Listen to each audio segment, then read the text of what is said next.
नमस्कार, स्वागत है एक बार फिर आपका मैथ वाले गुरुजी चैनल पर।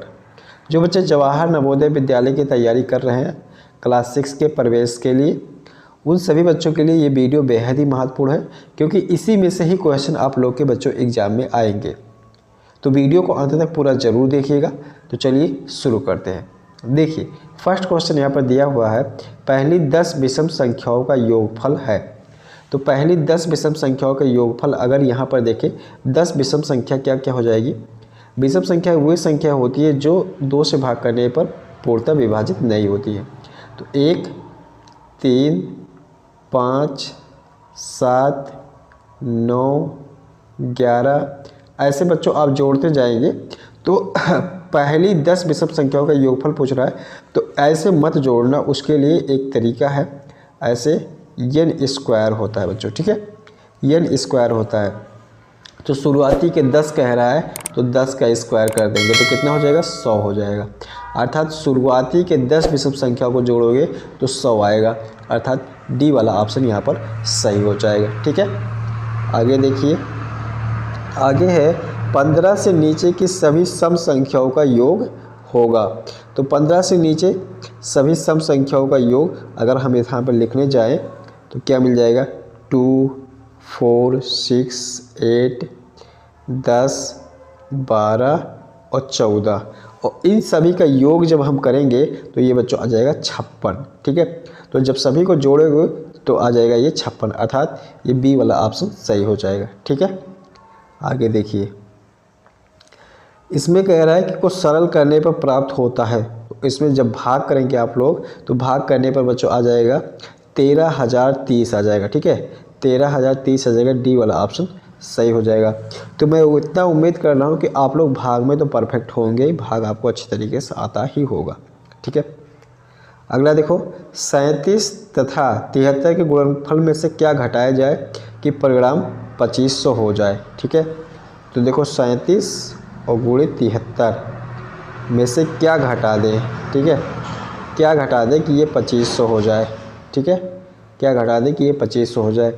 तो एक चीज़ देखो, 73 और 37 का जब गुणा करेंगे तो 2701 आ जाएगा, और इसमें से क्या घटाना है, इसका मतलब ये इधर आएगा, 75 करेंगे तो ये -2500 हो जाएगा, ठीक है, और ये इधर चला जाएगा, इसको मान लेते हैं x घटाने पर, तो ये इधर x हो जाएगा, और 2701 में से 2500 अगर घटा देंगे तो ये हो जाएगा बच्चों 1, 0 और 2, ठीक है, अर्थात 201 आ जा रहा है। तो 201 कौन सा ऑप्शन यहाँ सही है, फर्स्ट वाला ऑप्शन सही है बच्चों, ठीक है। अगला देखिए, कह रहा है कि एक विद्यालय में 704 डेस्क हैं जिन्हें 22 कक्षाओं में रखना है। यदि प्रत्येक कक्षा में बराबर डेस्क रखने हो तो प्रत्येक कक्षा में कितने डेस्क रखे जाएंगे। तो देखो, इसमें 704 में कर देंगे अगर 22 से भाग, ठीक है, तो इसमें हमें ये पता चल जाएगा कि कितने डेस्क एक कक्षा में रखे जा सकते हैं, ठीक है। तो जब भाग करेंगे तो ये बच्चों इसका आंसर जो आ जाएगा वो 32 आ जाएगा, ठीक है। तो इसमें जब भाग करोगे तो ये 32 से आ जाएगा इसका भागफल, अर्थात ये ए वाला ऑप्शन सही हो जाएगा। अगला देखिए, अगला है 3.2 गुणे 8.1 प्लस 3185 भागा 4.95। तो सबसे पहले इसमें बॉडमास का रूल लगाएंगे हम लोग। तो बॉडमास के रूल के अकॉर्डिंग हम लोग इसको सॉल्व करेंगे। सबसे पहले भाग वाला सॉल्व करेंगे। 3185 में भाग करेंगे 4.95 से। तो जब इससे भाग करोगे, ठीक है, तो ये आ जाएगा, और इसका भी गुणा कर लेंगे, ठीक है, 3.2 गुणे 8.1 का, इसका जब गुणा करोगे तो ये हो जाएगा। देखो एक चीज़ यहाँ पर, एक चीज़ ये भी कह रहा है कि इसमें ऐसे भाग करने पे या गुणा करने पे बहुत कठिन हो जाएगा। तो यहाँ लगभग मान पूछ रहा है, करेक्ट नहीं पूछ रहा है। तो इसको हम क्या कर सकते हैं, 3.2 है ना, तो इसको हम 3 लिख सकते हैं। 8.1 है ना, तो इसको 8 लिख सकते हैं, प्लस 3185 को ऐसे रहने दो। इसको देखो कितना लिख सकते हैं, ये 5 के करीब है ना, तो इसको 5 लिख सकते हैं। अब भाग कर लेंगे बच्चों, ठीक है। तो अब भाग करेंगे तो देखो ये 24 हो जाएगा, और इसमें भाग करेंगे तो 5 छक 30 हो जाएगा, और 5 तिया 15 हो जाएगा, और 5 7 35, 24 प्लस 637 और 24 और प्लस 637 करेंगे तो ये आ जाएगा बच्चों 7 4 11 और 3 2 5 1 6, 661 आ जाएगा। ठीक है, तो 661 कौन सा ऑप्शन यहाँ पर सही हो जाएगा? 661 तो कोई ऑप्शन नहीं दिख रहा भाई। तो 661, ये 661 किसके नज़दीक में है? 660 के नज़दीक में है ना, तो ये 660 वाला सही हो जाएगा, बी वाला ऑप्शन। ठीक है, आगे देखिए, निम्न योगफल में लुप्त अंक ज्ञात कीजिए।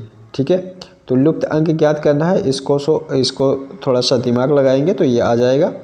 देखो यहाँ पर 8 7 15 हुआ, हासिल 1 लगा। ठीक है, और यहाँ पर 3 और बी और यहाँ पर 5 है, तो यहाँ पर अगर देखें तो बी का मान क्या हो सकता है? बी का मान 1 हो सकता है ना, तो 3 1 4 1 5 हो जाएगा, तो बी का मान 1 हो सकता है। ठीक है, और यहाँ पर भी फिर 1 आया हुआ है। ठीक है, तो इसका मतलब सी का जो मान हो सकता है वो 9 हो सकता है। सी का मान कोई 9 है भाई, तो सी का मान 9 यहाँ पर हो जाएगा। ठीक है, तो उसके बाद यहाँ पर अगर सी का मान 9 ले लेंगे, 9 2 11 हो जाएगा, 1 हासिल यहाँ पर लगेगा। ठीक है, तो यहाँ पर ए का मान 3 हो सकता है। तो इस तरीके से देख सकते हैं ये बी वाला ऑप्शन सही हो जा रहा है। ठीक है, तो इस तरीके से बच्चों इसको सोच के लगाते हैं। अगला देखो है 1287 गुणे 527 से गुणा करने में प्राप्त होगी। तो इसको बच्चों गुणा करना आप लोगों को आता होगा, तो मैं इस क्वेश्चन को नहीं बता रहा हूँ। ठीक है, इतना आसान क्वेश्चन भी आ जाता है, तो आप लोग इसको ज़रूर लगा लेंगे। अगला देखिए, यदि 16,075 को किसी संख्या से भाग देने पर भागफल 167 तथा शेषफल 43 प्राप्त होता है तो भाजक क्या होगा? तो आपको पता है ये एक सूत्र क्या होता है? भाज्य बराबर क्या होता है? भाजक गुणे भागफल और प्लस शेषफल होता है ना। तो इसमें देखो क्या दिया है? भाज्य दिया है ना 16,075 और भागफल कितना दिया हुआ है? भागफल, तो भागफल दिया हुआ है 167। भाजक हमें नहीं पता, ऐसे भाजक, और यहाँ गुणे है 167 और प्लस शेषफल है 43। ठीक है, तो ये चीज़ें अब ये पक्षांतर करके ज्ञात करेंगे इसको। देखो 43 को इधर पक्षांतर करेंगे तो 16,075 में ये घट जाएगा 43। ठीक है, उसके बाद जब इतने में से 43 घटा देंगे, उसी में भाग कर देंगे 167 से। तो जब 167 से भाग करेंगे तो ये आ जाएगा बच्चों, यहाँ पर मैं बता रहा हूँ। तो देखो जब इसको घटाएंगे तो ये आ जाएगा 16,032।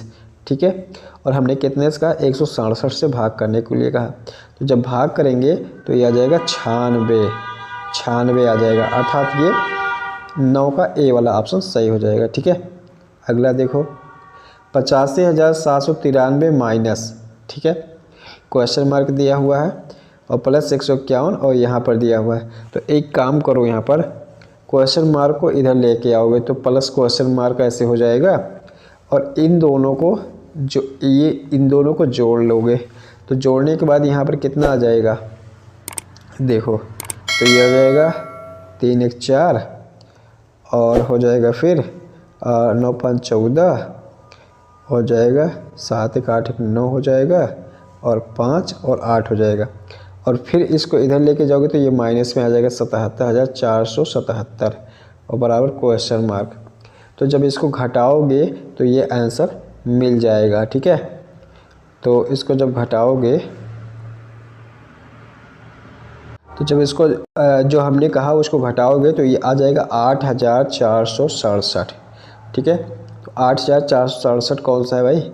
8,467 बी वाला ऑप्शन सही हो जाएगा। ठीक है, अगला देखिए 5 अंकों की वह बड़ी से बड़ी संख्या कौन सी है जो 91 से पूर्णतः विभक्त हो?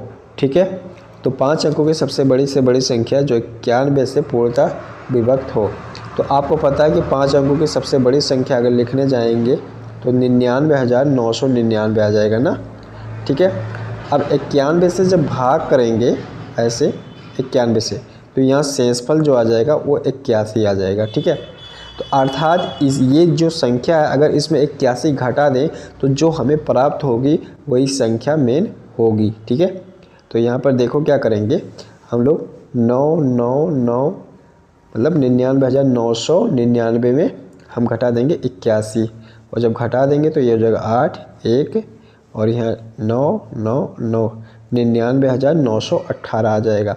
तो इसमें कौन सा ऑप्शन सही हो जाएगा? ए वाला ऑप्शन सही हो जाएगा। अगला देखें गुणनफल 584 गुणे 128 गुणे 617 गुणे 443 में इकाई का अंक क्या है? तो जब भी इस तरीके से सवाल आएगा तो आप लोगों को क्या करना है, जो इकाई की संख्या है उसी को ले लेना है। तो इकाई की संख्या 4 इसमें मिल जाएगा, फिर 8, फिर 7 और फिर 3। ठीक है, और इन सभी का गुणा करेंगे तो देखो 4 8 कितना हो जाएगा 32 और 7 21। ठीक है, अब इसमें अगर हम इकाई वाले संख्या का गुणा करेंगे 1 और 2 का तो कितना आएगा 2 आ जाएगा। इसका मतलब इकाई का जो अंक आएगा वो कितना आएगा 2 आएगा। ठीक है, तो चलिए इसमें ऑप्शन हम बताते हैं। तो इसमें बच्चों ये 2 सही हो जाएगा ए वाला। ठीक है, आगे देखिए आगे कह रहे हैं निम्नलिखित में से कौन सी संख्या 4 से विभाजित होती है?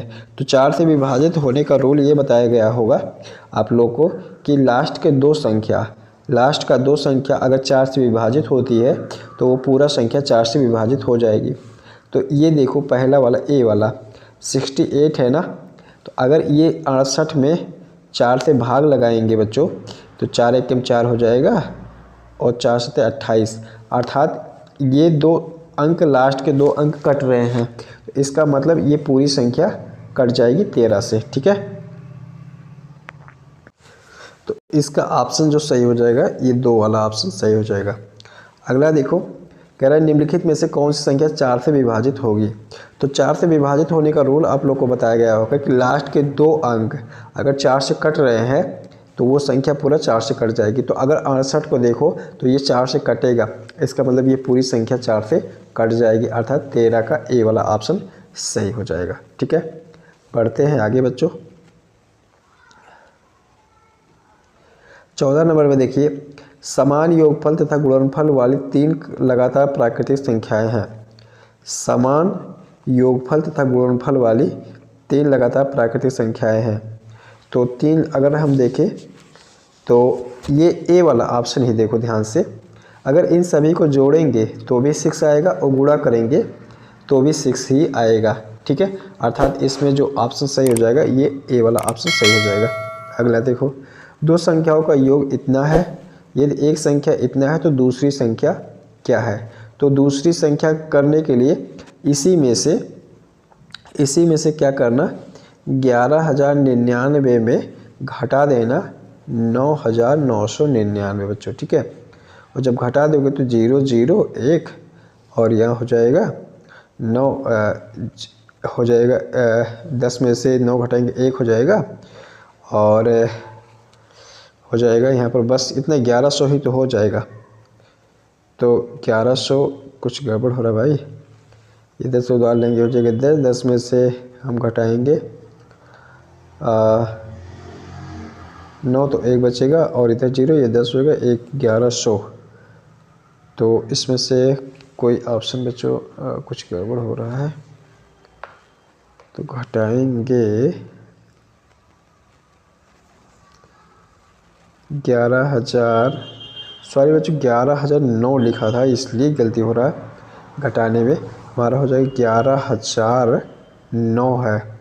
जब इसमें घटाओगे 9,999 ये 0 हो जाएगा और ये 1 हो जाएगा, ये 0 हो जाएगा फिर और ये इधर हो जाएगा फिर ये 1 हो जाएगा, तो 10 10 आ जाएगा। ठीक है, तो इसका यहाँ पर कौन सा ऑप्शन सही हो जाएगा, ये बी वाला ऑप्शन सही हो जाएगा। ठीक, अगला देखो, अगला है 11 गुणे 12 गुणे 13 बराबर 11 गुणे 12 गुणे 13 किस नियम के अनुसार सत्य है?